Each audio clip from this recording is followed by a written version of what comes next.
Hello, thank you so much for joining me for practice 11 from the book Spinal Intelligence. You're going to start standing. You do not need any equipment.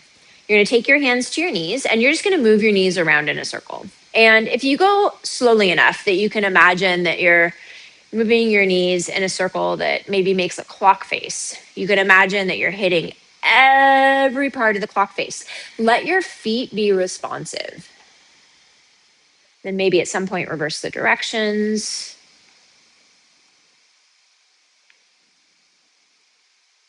From here, you're going to stay standing with your hands on your knees. You're going to slide your hands down. You're going to walk yourself forward.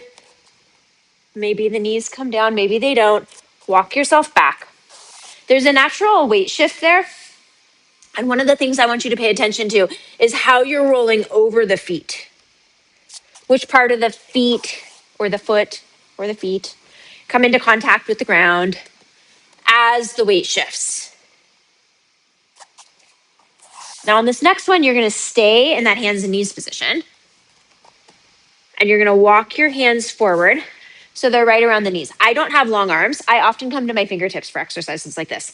I find it easiest to move my feet closer together. Rock your knees off the ground. Rock your knees down.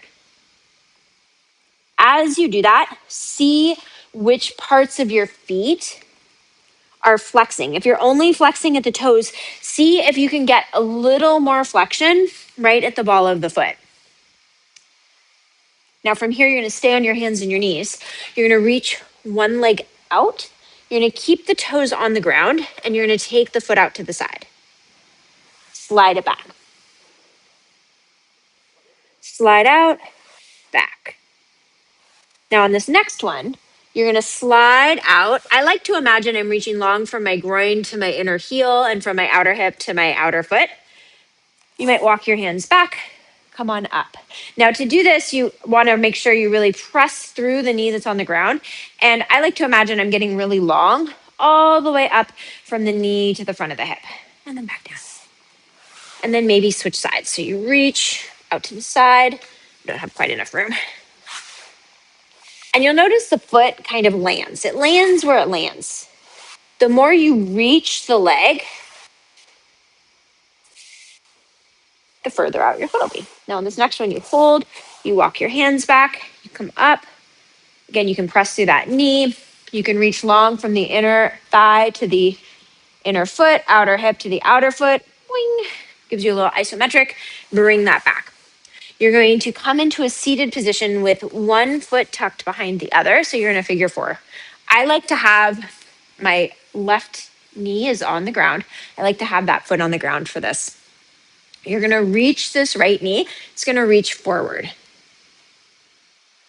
and then back. Now, as you do that again, see if you can feel how the flexion occurs in the ball of this front foot. Maybe on the next one, you reach and then you can turn this knee, bring it to meet the other, and rest on your heels on your butt. Maybe not. No big deal if you can't. Bring it back. And go ahead and switch sides. So you're here. My right hand's on the ground because now my right knee is on the ground. I'm going to reach this left knee forward. I'm going to pay attention to how I'm flexing.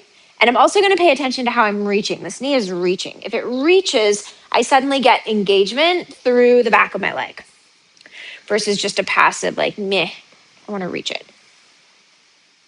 Now on this next one, if you want, you can turn the knee, it meets, and you sit back.